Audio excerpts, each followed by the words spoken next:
Quand un jeune a de la difficulté à l'école, on peut penser à plusieurs causes. Il est paresseux.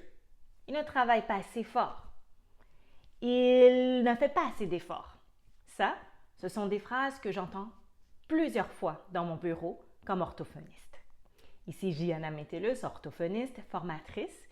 Je suis également issue d'une famille immigrante. Je suis d'origine haïtienne et ces phrases-là, c'est des phrases que j'ai souvent entendues. Et ce que j'ai envie de vous transmettre aujourd'hui, c'est que c'est des explications qu'on peut comprendre, que je peux comprendre qu'on peut avoir. Toutefois, derrière ces difficultés scolaires, il peut y avoir plusieurs causes auxquelles on ne pense pas. Entre autres, par exemple, parce qu'en tant qu'immigrant, ces causes-là n'existent pas vraiment dans les pays d'où on vit.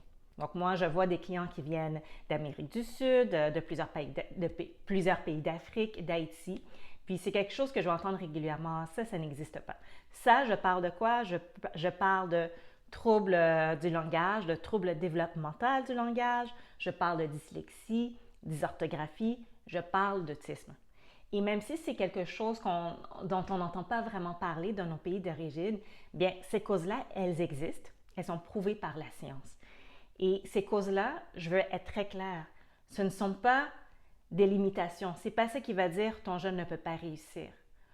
Il faut plutôt le voir comme une clé pour aider à comprendre les besoins de votre jeune, pour l'accompagner vers la réussite scolaire, peu importe votre objectif, diplôme de secondaire, cégep, université. En fait, on veut qu'il soit un actif digne de la société. Moi, comme orthophoniste, justement, un de mes outils, c'est l'évaluation.